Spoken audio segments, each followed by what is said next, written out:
Add the carousel element to your page by clicking in the plus in the empty block, and then under media, you will find the carousel element. Click, hold and drag and drop it onto the page. With the first instance, a few things to observe.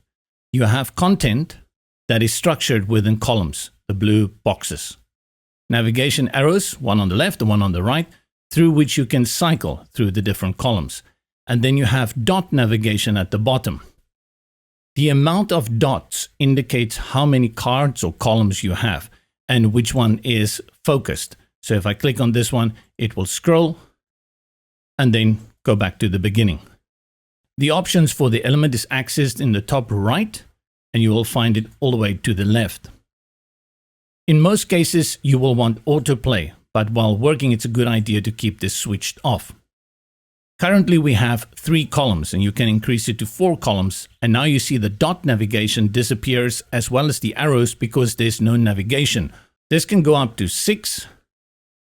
And once you go below the amount of columns, you will get the navigation, which is what you are looking for.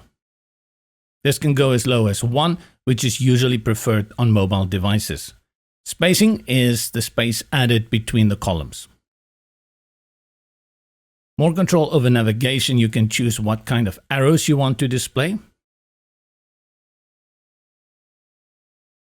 as well as the spacing between the content and the arrows.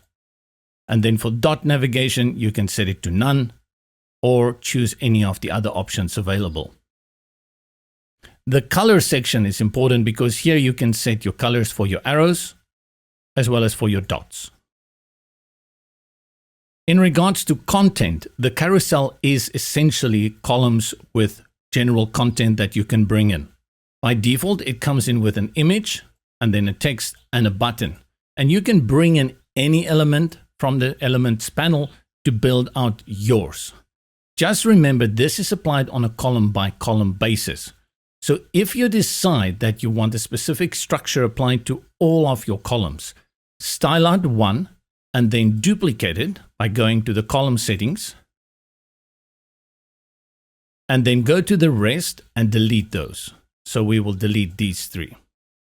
It's also a good idea before you copy it to go and check responsive view to make sure it also looks good on tablet and mobile devices, and then only start copying so you already lock in those responsiveness. Another important feature at the column section is that you can reorder the columns. Let's make a few changes here. I'll just change the color of the text for these 2 so that you can have an idea of how to reorder. Let's say I wanted this card to be after this one. Go to the column settings and the arrows in the options toolbar will allow you to move them to the right or to the left. Let's go to this one here and say we want to bring it all the way in front of the yellow one. I'll click and I'll click.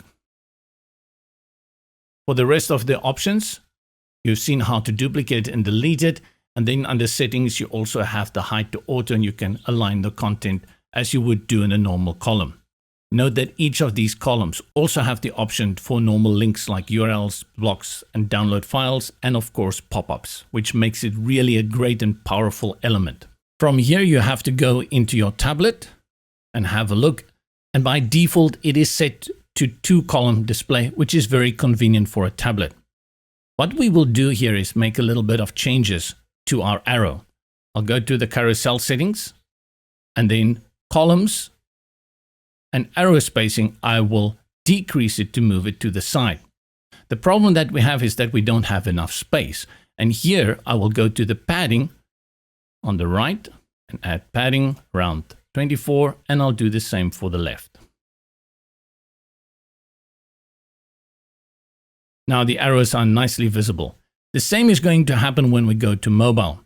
For mobile, you are restricted to only 1 column.